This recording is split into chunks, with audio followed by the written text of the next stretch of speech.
যে তোমার মৃত্যু আমাকে অপরাধী করে দেয়।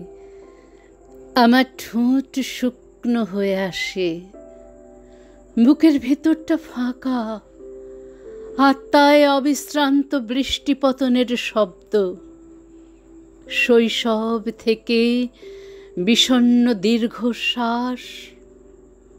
যে তোমার মৃত্যু আমাকে অপরাধী করে দেয়।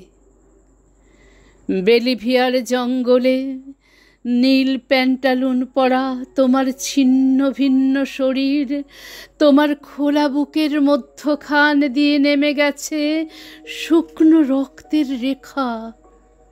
চোখ দুটি চেয়ে আছে, সেই দৃষ্টি এক গোলার্ধ থেকে ছুটে আসে অন্য গোলার্ধে।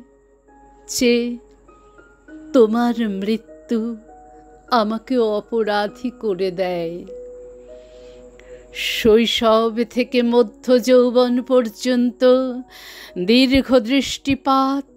আমারও কথা ছিল হাতিয়ার নিয়ে তোমার পাশে দাঁড়াবার। আমারও কথা ছিল জঙ্গলে কাদায় পাথরের গুহায় লুকিয়ে থেকে সংগ্রামের চরম মুহূর্তটির জন্য প্রস্তুত হওয়ার। আমারও কথা ছিল রাইফেলের কুঁদো বুকে চেপে প্রবল হুঙ্কারে ছুটে যাওয়ার। আমারও কথা ছিল ছিন্ন ভিন্ন লাশ ও গরম রক্তের ফোয়ারার মধ্যে বিজয় সঙ্গীত শোনাবার। কিন্তু আমার অনবরত দেরি হয়ে যাচ্ছে। এতকাল আমি একা, আমি অপমান সয়ে মুখ নিচু করেছি, কিন্তু আমি হেরে যাইনি, আমি মেনে নিইনি।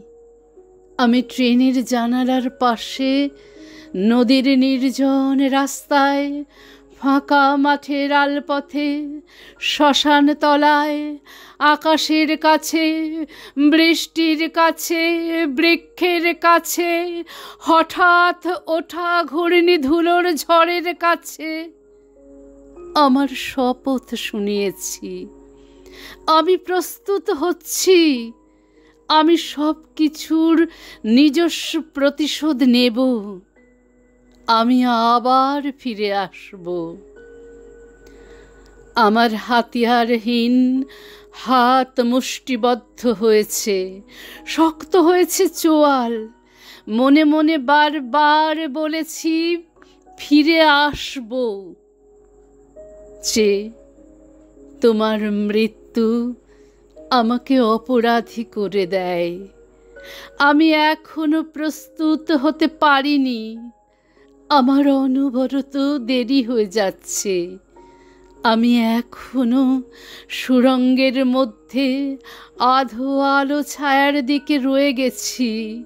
আমার দেরি হয়ে যাচ্ছে।